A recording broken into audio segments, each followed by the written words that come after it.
Hello there, Reject Nation. Welcome to part 2 of our reaction to the finale for Stranger Things 4 Part 1. If you didn't catch Part 1, that's up on the channel already. Hopefully we weren't dumb and uploaded Part 2 first, but Part 1 should be up here on the channel. Full-length watch alongs will be single with a time code for Stranger Things over at our Patreon page for Super Sexy Rejects. Cover a bunch of shows over there where at the same tier you get the options for reaction highlights and watch alongs included. Please leave a like on this one, and thanks to the boys at Prepper for helping us edit down these highlights. Let's get to it.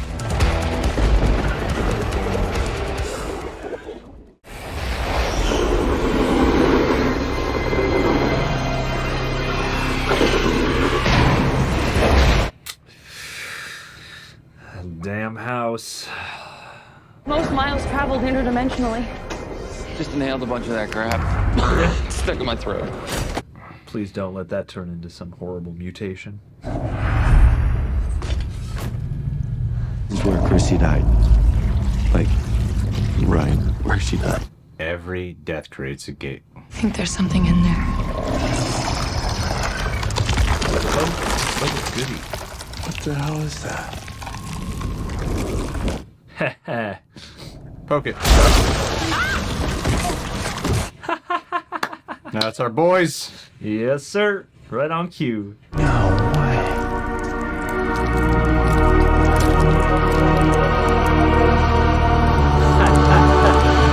That is crazy. Nice. That is so cool. I have no idea how much time is left on this episode. I don't either. I want to think about it. Just keep thinking it's ending, and Yeah. I'm like, no, wait, no, that's right. This is the long one. Minutes are precious.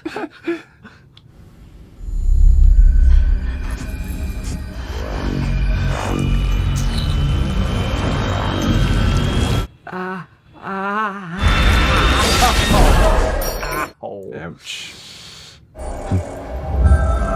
You knew something so small could cause so much trouble. Ironic. You knew it.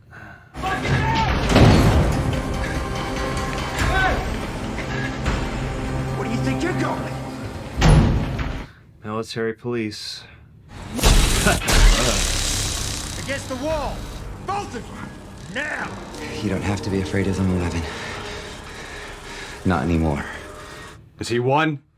Please tell me he's one. Oh my god, you might be right.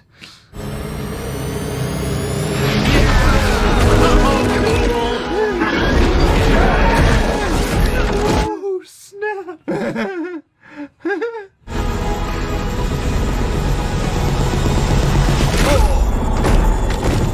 That's where 11 learned that. Yep. How did you know? Like I said, we're alike. You and I. Yeah, confirmed. Damn. That's right. He said it was weakening him, and I was like, why would it weaken him? 1, 11. Oh my god. She's a clone. Brother and sister. Theories abounding. 2 zeros, 2 ones, 1 0, 2 zeros. Who's 0? Yeah. Here goes nothing.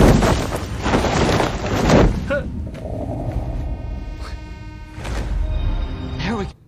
So just the second you cross over, you'll fall on your head.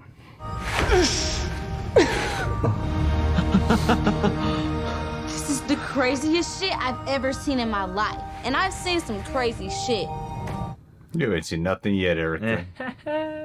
All right, let's clear the landing pad.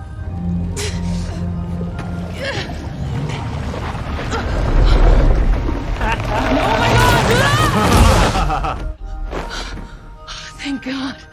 That was fun. Oh my god, who's gonna get left behind? One of you assholes gonna get left behind. I can feel it. Which one of you doesn't have the core strength?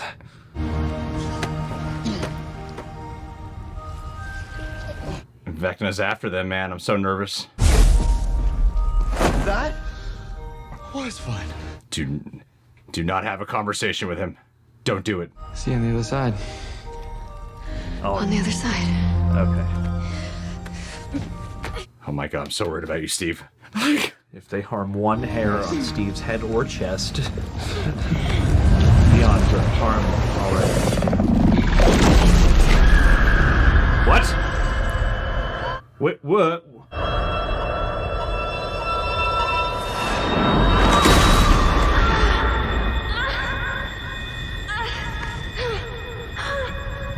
Oh, Vecna, you cruel bastard. Where are you, in the in-between?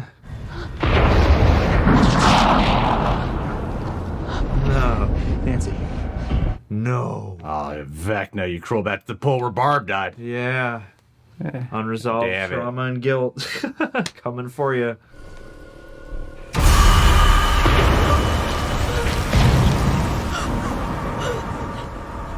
Do you remember what you did, Nancy? Or have you already forgotten? Oh my god. When I kill someone, I never forget. Oh.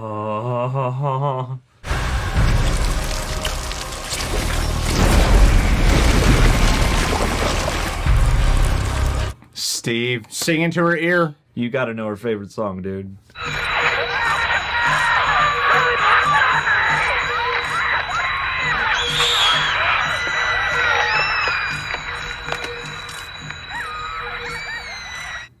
Oh, did one kill them all? And is she gonna have to kill him?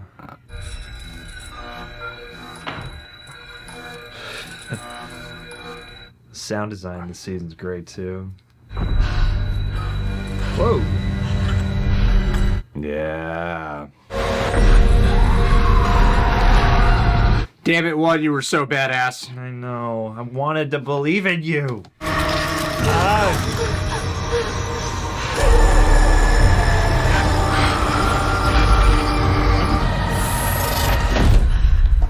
Yeah.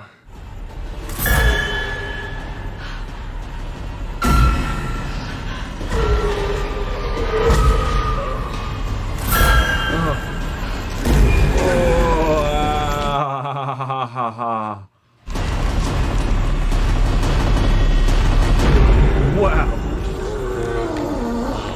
There's a reason he had an inhibitor chip. Looks kind of like Arnold there. I know what it's like to be different.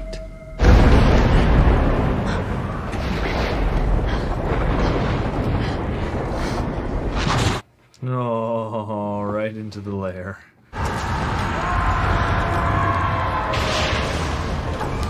Eddie, don't you like play guitar or something? Sing in her ear. Yeah. Play some music for her, man. Anything at this point with a melody will do.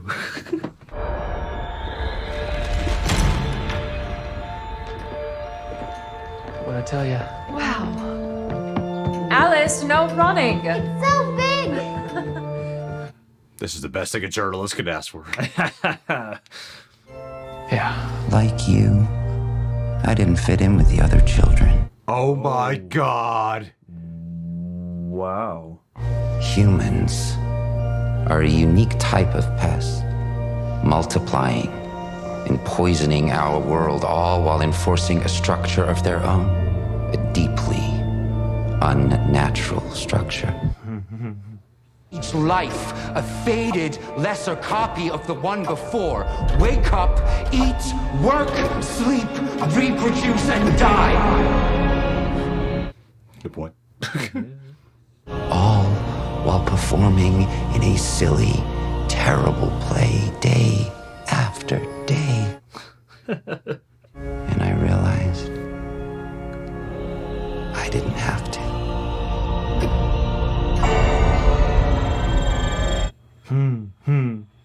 I could restore balance to a broken world.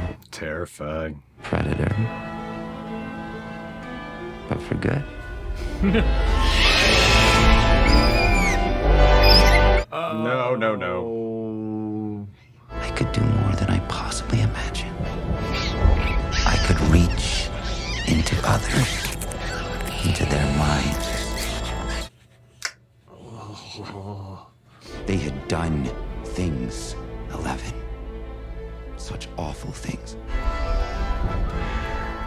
I showed them who they really were. My god, this is crazy. That's why there's always after 11. But my mother somehow knew, and she despised me for it. And so she left me with no choice. No choice but to act. To break free. Oh. I woke up from my coma only to find myself placed in the care of a doctor. Dr. Martin Brenner. Papa. Brown hair. Dr. Brown hair. The truth is, he did not just want to study me. He wanted more. He wanted to be me. When Papa finally realized he could not control me, he tried to recreate me.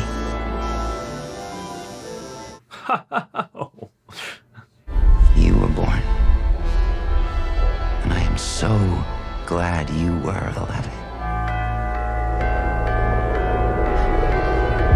They're not gone. That's crazy twist, man. Yeah. They're still with me.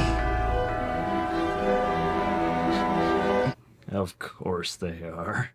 If you come with me for the first time in your life, you will be free. Join me.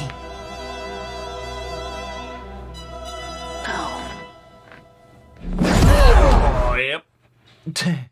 God, it's a whole story. All of it makes sense now. Yeah. That's wild. I think Nina's working.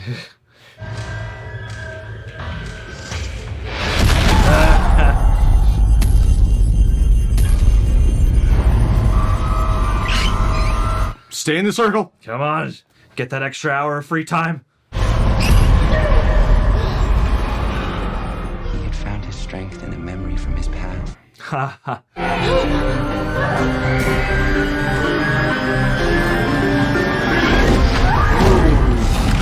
Ouch. Oh.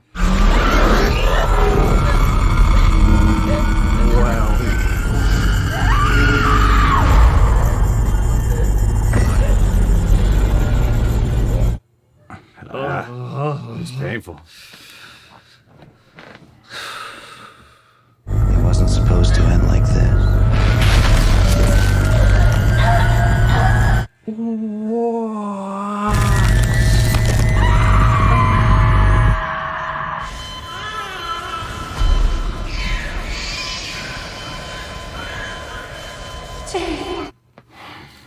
Just the memory you needed.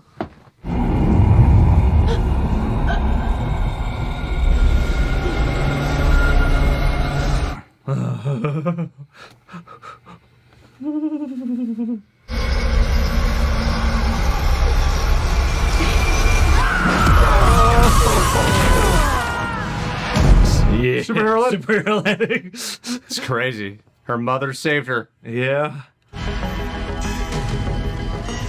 Cue the synth drums. Just like that demogorgon in the first season.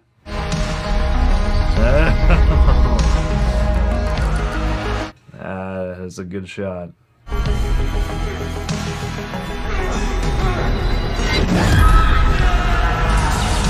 Whoa! Oh my god! What the hell?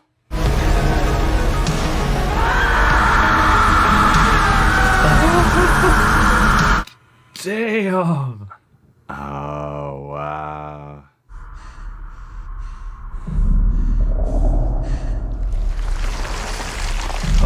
Oh, into the upside down.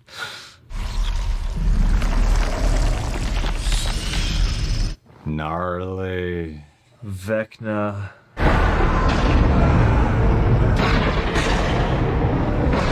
Vecna Origins.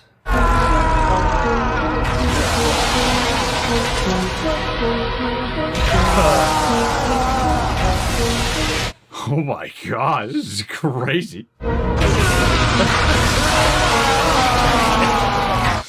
Yep, here it comes. Yep, here comes that claw. Like some Dante's Inferno, Zack Snyder shit, man. Yeah.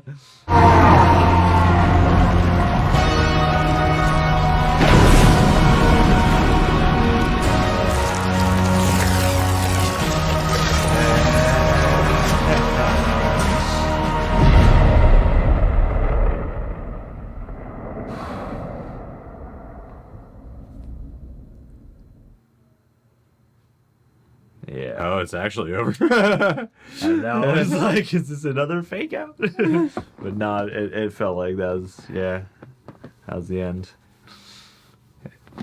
Oh. Now I don't want to watch a preview. No, I'm already committed. I'll be there. I'll Jeez, be there. Netflix. Like, damn, I don't need to watch a preview. Put them a week apart, otherwise we're fine. What a journey. Yeah. Did all that stuff with Mike and Will. And Jonathan and Argyle, that all really great. shaped it. They were instrumental this season. When you have an hour and 40 minutes, you can include them all. They weren't in this episode at all. I mean, not that it's a complaint necessarily, No, but I that have is no complaints. funny. Yeah, man. That's crazy. All right, let's talk about it. That was epic. Okie dokie. That was a hell of a finale. Yes, sir. Speaking of time travel, from the time this is uploaded, because we are shot way in advance in terms of what's been uploaded. We are at 48 subscribers away from 1 million. So I'm assuming we'll be there by the time this video is up. So thank you guys in advance. If one person in every continental United State were to pledge or to subscribe right now, we would hit it. Yeah, That's there's right. a way to do it. And then, get Alaska and Hawaii just for good measure. And I weirdly have a really big headache coming on for some reason. And a nosebleed starting, And a right? nosebleed, yeah. And it starts with headaches. You're going to have a vision. You're going to see some trauma from the past that you haven't yet resolved. And then you're going to start levitating. I've seen it all before. Well, that was a hell of an episode.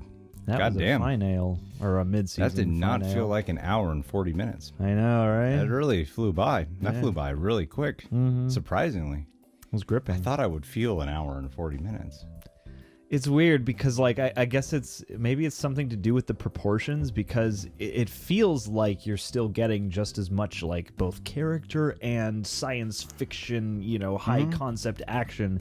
But I almost wonder if it's just the effect of it's just a bit expanded on all fronts. And so instead of moving, it's like this season has been very cinematic, but instead of moving drastically differently, maybe it's just that they're giving each scene a bit more time than they normally would in 42 minutes or something like that. I found myself at one point getting a little frustrated because I was going, why are we taking forever to build up to 11 massacring these kids? We already know she does it. What's taking so long? Yeah. I already know where it's going. Just get to it already. And then when they had the walkie reveal with one on there, which was really obvious. I think what wasn't obvious was that he's Vecna. That wasn't obvious at all. Way to go, show. That wasn't obvious whatsoever. I mean, I don't know. It wasn't obvious for me, at least. It was obvious for you. Good morning, children. Interesting.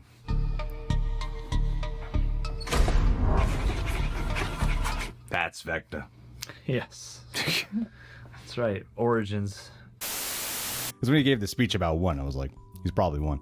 Yeah, but- absolutely. No, I mean, I always from the start thought that there was something more to that memory that 11 has of the massacre. I Of course. Yeah, I'm like, there's some reason why she didn't massacre these kids, or they maybe had it coming or something. But moreover, I was like, I don't think she killed any of these kids, and so You really thought she didn't kill any of them? I thought something else might have propelled her. Well, the fun thing to me is that my initial thought was I don't think she did it. I think there's something beyond that mirror that holds the context. But then what I appreciate is they got me from there then into a place of limbo where I was like, well, damn, though, these kids are terrible. And they all seem to be like that. So maybe it is something where she's pushed too far. Like, they got me wondering whether she actually did it or not. And then, yeah, I mean, thought it was going to be some type of thematic complement thing, which they were doing. So I don't know if it undercuts that theme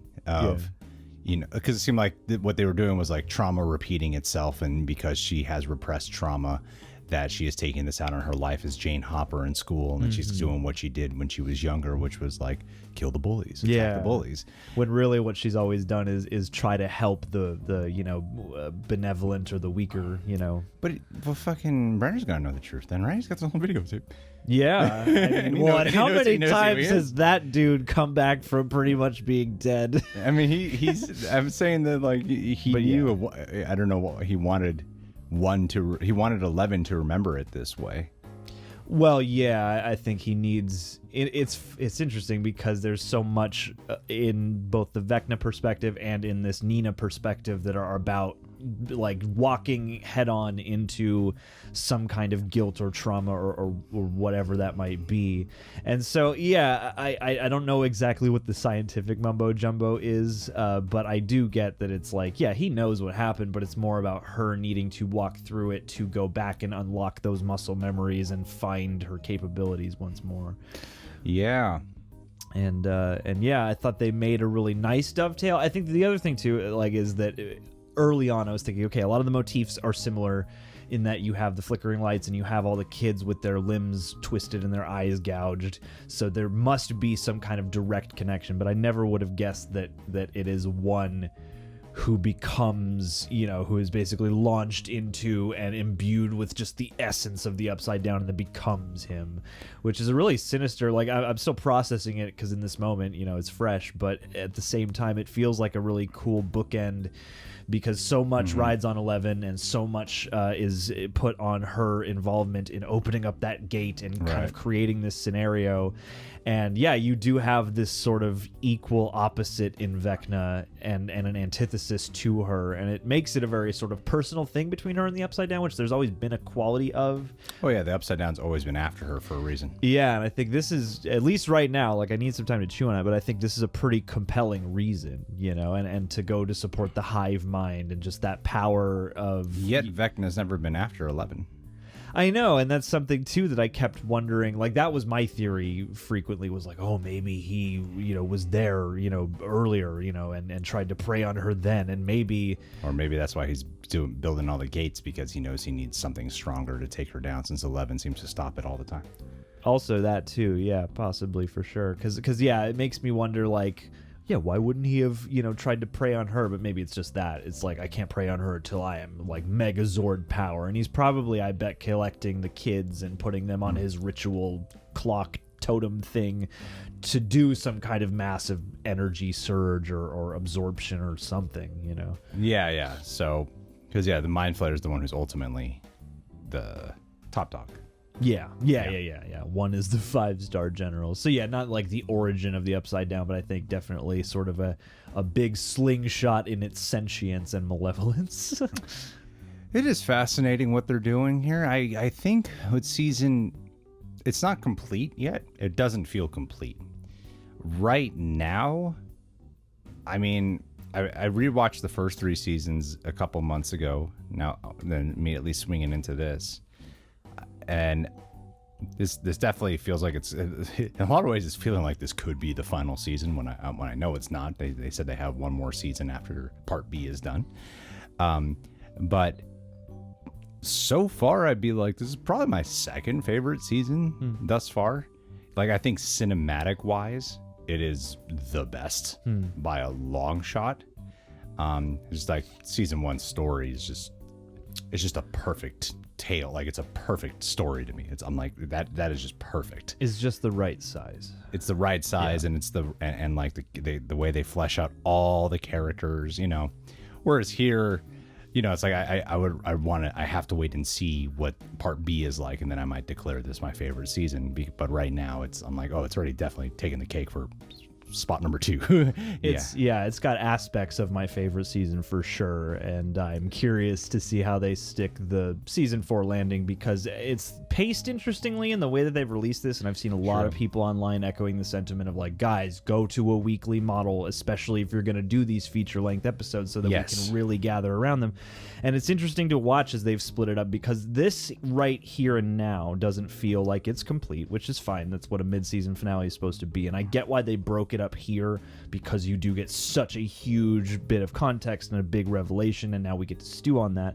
But it is sort of interesting that we have just 2 more installations, long though they may be, and I wonder how that's going to feel as a wrap-up. And I appreciate them giving us the space, but I'm very curious to know how this is going to feel as a complete season once it's done.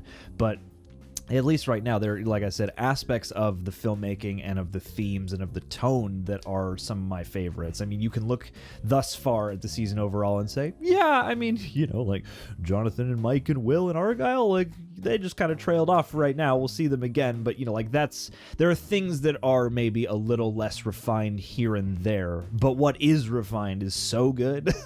Like this could be my favorite, especially as like a fan of horror and a fan of just when they're able to balance out more character meat with all that you see here. And I think that also the plotting has been pretty satisfying as far as I'm concerned. What was the thing that I was trying to figure out are they implying that there is some type of deeper connection genetic wise with 1 and 11? That's what I was trying to figure out, because they were saying like Brenner wanted more sort of labeling. So are they some type of, are they given powers? Are they genetically cloned? Are they, what are they? They do refer to them as brothers and sisters, but I thought it was more of like an Umbrella Academy thing or just a title thing.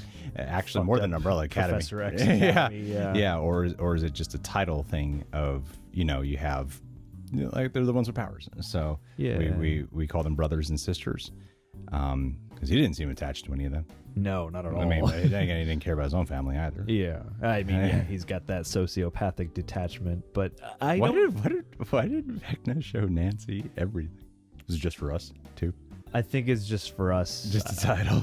Yeah, I guess so. It's like she. It's a good thing you're showing him this. Well, we're going back to this storyline. yeah, that's a good question, and that's one. There are aspects that I want to go back and watch again for the clarity's sake, right. Because I believe it thematically because she is the investigator and she's the one who goes and gets in and talks to Creel, etc., etc. So like there are dramatic reasons I appreciate it, and at the time it was happening, I sort of took it as, okay, she's stumbled upon his lair, right? She there? Yeah. The spot where because they said like Max didn't want to. He didn't want Max to see that spot either, or Max implied that. Yeah. So she's back in his like lair or whatever. So I almost wonder if like because he's a little more like disconcerted when people show up there, if it was like she's kind of peering in on or given a channel to something that he's probably not even aware yet that she's seeing, and maybe that's how he becomes aware enough to be like, oh, you're next on my list for trauma camp for recruitment. But I would have to go back and check, because it is convenient to see all that. But I still liked that was just a great twist. So yeah, I mean we got that covered. And who is this guy? He's the guy. I know I've seen him in other stuff. I know he was in like Immortal Instruments or whatever and other things, but I most associate. He doesn't look American. He's British, yeah. He sings Joanna. I feel you. He's the young sailor. Joanna. Sweeney Todd? Yeah. Oh, really? I think that's him. Yeah, the young sailor guy who's in love with Joanna. That's my biggest association with him. Yeah, well, he seems far from American. I know. He's got the accent down, but at the same time, I'm like, you seem like a British actor who's really good at keeping this accent. He's got Bill Skarsgård thing going on. Yeah, totally, absolutely does. I thought he was great because it always came across like a little creepy, but the show had me sold that he was nothing more than some disturbed orderly. Yeah, exactly. After a while, even though you initially guessed that, as most of us probably did, you're probably number one. The show kept going for a while where I was like, no, I guess he is just a guy. Yeah, sure, why not? Just a guy who has a lot of compassion. And I think that's a benefit of the longer sort of storytelling is you can mislead really well. Yeah, and you can suggest things without being obvious about it. That was pretty obvious. Without being overly, without the kind of obviousness that comes with being confined to 42 minutes alone. Well, I think it was cool how they also were able to visually realize a lot of things. Mm-hmm. Of like what with the gates when they go through the upside down. Oh, I love the way they mess with perspective, and the physics of it all. Like I was like, I'm not really wrapping my head around how this works. until they like go through it. Then I'm like, oh, okay, now it makes sense. But I was like, And it's it so does look visually fun. weird. Yeah, it does look like it's a very cathartic thing to Yeah. watch because you can feel it. Yeah, and then you see the flip side, like how it must have been for Will when he was in the Upside Down, and they advanced their technology or communication skills of how to communicate through the lights. I thought was really smart. That was very revelatory. That brought it back. Like a lot of this has felt like it ties into season 1 more than the others, and the way. I mean, more than the others. They've all always tied into season 1, but ties back into. Yeah, that's what I mean by how it feels like a final season, because it seems like they're like really going full circle in this one season. But when they get to when they are in the Upside Down, I thought that the flip of it was neat, because before it was like preteens, now it's the teens. Yeah. Even though they are teenagers now, the young ones, but before they were preteens, now they're teens, going around through the Upside Down, and then watching like Eddie and Steve and how they have this weird kind of bond over the fact that they have Dustin. They're both Dustin's big brother. Yeah. And they both like want to be that guy. Yeah, I love them. And I love that they got like little moments like that. Sure. Hey, Steve got his wish this episode to finally be paired up with different people throughout. But yeah, I feel the Nancy thing is a little unexpected. Nancy and Jonathan. I feel like after that, like there was something so refreshing in the first couple of seasons about the way that things play out between Steve and Nancy, and her getting with Jonathan, and Steve kind of having to grow up and shed some of his more, asshole tendencies. Like I thought that was all really interesting, and now it is one aspect. I can see how, and I'll wait to see how they pay it off. I can see how that might be sweeping and lovely for them to be like, no, it was you all along. But it does feel to me at the moment like they need something for the personal lives of these characters.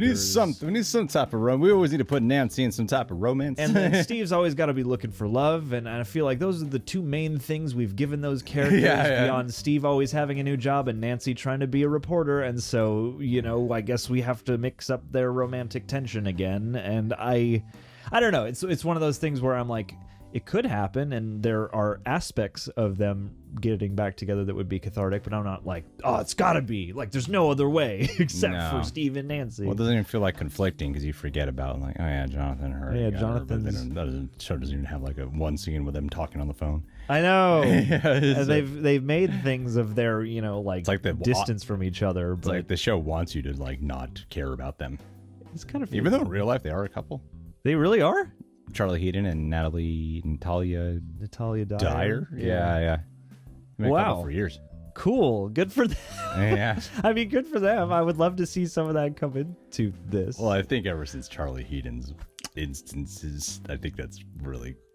I think it's the timeline of the way things have worked out with his character in the show seem to line up. Yes, with his legal woes. Yeah, no, they definitely do. I'm rooting for payoff, but so am I. And so I like that. And then of course, Hopper and Russia. I thought they actually managed to make Murray an actual badass. Well, and I think that works mainly because you've seen it go the classic rote trope way so many times of like, I'm a black belt, and they even bother to bring up like, I've never fought in a real fight, and it's a very satisfying subversion, and his grip on Russian, Well, and also like Hopper's this mournful state that he's in, and pitiful state. More than that, it's just a really disparate state that he's in, to the point where he just feels like cursed and then hopeful, and then to have his prayers answered with his angelic savior. I thought was so beautiful, and the build up to the demogorgon fight, because you knew that was coming. And I even think like the way they arc the relationship with Enzo and him is good. It's really natural the way they did it. You could see how they became like actual friends in the end, but the fight was so, because not only do they throw down the horror in this season, they make it so much more violent. It's so much more violent. The Upside Down's not fucking around. Like, it's always, the show's always been like pretty violent, but this time I'm like, this is really violent. Gooey, gross. It's really R-rated. Yeah, there's a lot of stuff that is really like uncomfortable. And the way they utilized the demogorgon that time around was really intense. And it was like the coolest, because normally when you fight demogorgons, it's like super dark and shaded, and you can't see what the hell's really going on. There's flickering lights. And here they threw down on the VFX to make this imposing, crazy fight in the bright night sky and the snow, and it was so cool. Like it was a cool one, and also like shockingly violent at times. Yeah, there's like like there was a couple of moments there that I was like, I can't believe they just did that. It packs that punch, because too it's been a while since we've seen like a straight demogorgon, so that you got that build up, and I love how they just wrung every last ounce of tension out of that, just push into the doorway because you know what's coming, and yet they're good at making you, like, we're sitting there wondering, like, what's it gonna be, all beefed up and hulked out because it's been just sitting here feasting on prisoners all this time. But there was one of the earliest pieces of footage they ever showed of this season was one with Hopper and a flamethrower.